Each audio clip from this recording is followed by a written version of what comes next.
Hey guys, welcome back to my YouTube channel Future Banker Ayushi. So today we're gonna cover the part second of parajumbles. Okay, so this is a part second of how to solve parajumbles. Okay, so today I'm also gonna revise the important points or tricks for solving any kind of parajumbles. Okay, and that day we covered the first kind of parajumbles, and today we're gonna learn how to solve the second kind of parajumbles. Okay, so I'm gonna revise the points before we start to solve the second kind of parajumble. Okay, so these are the some points. Okay, so first point is practice reading. Okay, as we all know, reading is the most important and best way to learn English and to get good marks in English. Okay, so reading हमें करना बहुत important है. So please practice reading, and you can practice anything. Okay, you can read anything, novels, books, जो भी आपको interest हो, जिस subject में भी आपको इंटरेस्ट हो, वो भी हो, आप उसकी रीडिंग कीजिए. Okay, so first point is practice reading. Okay, second point and the second point is find opening sentence. Okay, so हमने एज वी ऑल नो उस दिन हमने बात की थी कि ओपनिंग सेंटेंस पहले फाइंड करना इंपॉर्टेंट है, जो कि हमें पैराग्राफ में किस के जो आगे के पॉइंट्स है उससे पहले उसमें आगे हम क्या बात करने वाले वो हमें डिफाइन करता है. ओके, एंड कुछ साइंस भी होते हैं जो हम पहचान जाते हैं कि जिससे ओपनिंग सेंटेंसेस. ठीक है, उसके बाद and the third one is find mandatory और कंपलसरी पेयर और इंपॉर्टेंट पेयर. ओके, तो जो कुछ कंपलसरी और मैंडेटरी पेयर होते हैं, जैसे ग्रामेटिकली उन दोनों का पेयर बनता है, या फिर कोई बात पहले कही है उसके बाद में कही गई है, सो इसका पेयर बनता है. Okay, so find that pair first. Okay, the next one is find noun before pronoun. Okay, so pronoun वाले सेंटेंस से पहले हमें नाउन वाला सेंटेंस ढूंढना पड़ेगा, उसका पेयर बनेगा, क्योंकि पहले नाउन आता है उसके बाद ही प्रोनाउन आएगा. ओके, नाउन वाले किसी की बात जैसे कही गई है कि Ramesh likes to play football. Okay, so then उसके बाद जो प्रोनाउन है उसकी जगह हम ही यूज़ करेंगे. Okay, he also likes to play cricket. Okay, so he जो है प्रोनाउन है, सो पहले हमें रमेश वाला सेंटेंस लिखना पड़ेगा, उसके बाद हम सेकंड सेंटेंस लिखेंगे. Okay, the next point is find conjunctions. Okay, so conjunctions as we know sentence को कनेक्ट करने में हेल्प करता है. Where, what, who, whom, etc. Okay, and that, yeah. And the next point is find last sentence. Okay, last sentence find करना बहुत important है, तभी हम जैसे ओपनिंग सेंटेंस फाइंड करना इंपॉर्टेंट है, वैसे लास्ट सेंटेंस फाइंड करना इंपॉर्टेंट है. उससे और बीच में हम पेयर्स फाइंड कर लेंगे तो हमारा पैराग्राफ कंप्लीट हो जाएगा. तो इट इज़ ईजी, इतना टफ भी नहीं होता है पैराजम्बल सॉल्व करना. Okay, so the next point is find comparison indicators. Okay, so comparison indicators मतलब जो उसमें कंपैरिजन की बात कही गई हो. Okay, and find contraction indicators, जिसमें कॉन्ट्रास्ट बताया गया तो वो उनका पेयर बनता है.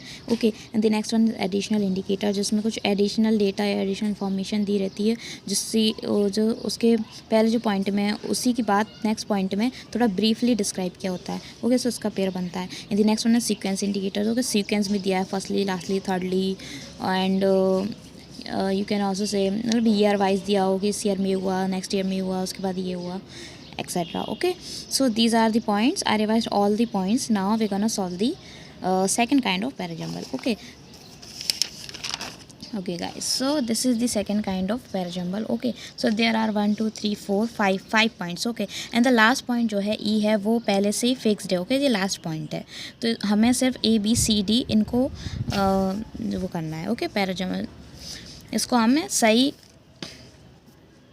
पॉइंट्स में कि कौन सा पहले आएगा वो हमें उसको जमाना है. Okay, so first of all हम क्या करेंगे, हम एज वी ऑल नो हम पहले ओपनिंग सेंटेंस फाइंड करेंगे. ओके, पहले हम सेंटेंसेस रीड करते हैं, उसके बाद हम ओपनिंग सेंटेंस फाइंड करेंगे. Okay, so the sentence A is MOUD data suggests a 54% increase in the number of cities and towns between 2001 and 2011. Okay, the sentence B is India is urbanizing at an alarming rate, which is a cause for worry.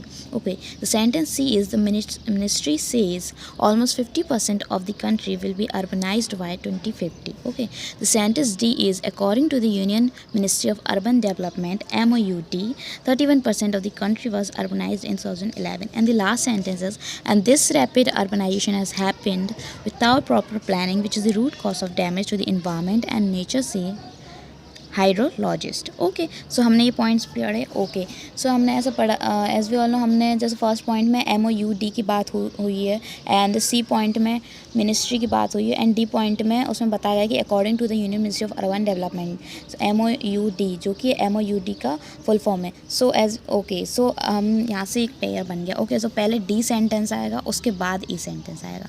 Okay, सो ए नहीं आ सकता। और the ministry के बारे में बताया गया है, तो मिनिस्ट्री भी मतलब यही है, हमने जैसे अभी पढ़ा decent according union ministry. Okay, so MOUD है वो मिनिस्ट्री, तो ये सो हमें ये तो हमें पता चल गया कि डी सेंटेंस आएगा। ओके, सो डी के बाद सी आएगा या ई आएगा, या हमें पढ़ के पता चलेगा। Okay, and as we all know E जो है वो लास्ट सेंटेंस है, तो फिर फर्स्ट सेंटेंस कौन सा होगा?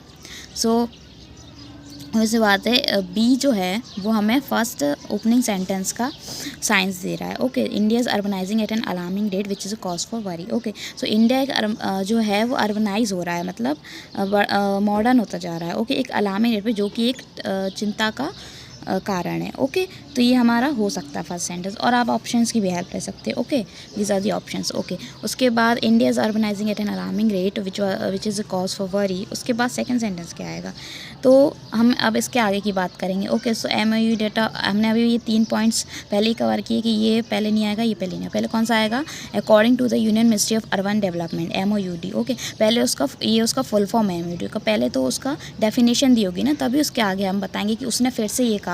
So these are the additional information MOU details suggest the ministry says. Okay, these are the additional information. Okay, so उसके बाद कौन सा पॉइंट आएगा? According to the Union Ministry of Urban Development, MOUD 31% of the country was urbanized in 2011. Okay, so Union Ministry of Urban Development के according जो 31% मतलब 31% जो country है वो 2011 में ही अर्बनाइज हो गया था। ओके, अब इसके बाद क्या आएगा? अभी ये कन्फ्यूजिंग है थोड़ा। सो MOUD डेटा सजेस्ट करता है कि 54% इंक्रीज़ हुआ नंबर ऑफ़ सिटीज़ में, टाउन्स में बिटवीन 2001 से 11 में। ओके, और द नेक्स्ट कहता है कि मिनिस्ट्री ने कहा कि ऑलमोस्ट 50% कंट्री है वो 2050 से अर्बनाइज हो जाएगी। ओके, सो इसमें पहले सेंटेंस सी आएगा। ओके, क्योंकि यहाँ पे हमने क्या बात की कि 31% है 2011 तक अर्बनाइज हो चुका है, तो हम इसके बाद क्या करेंगे कि अर्बनाइज होगा, हम उसके आगे की बात करेंगे, ना कि ये बताएंगे कि इतना हुआ, इसके बीच में हुआ नहीं।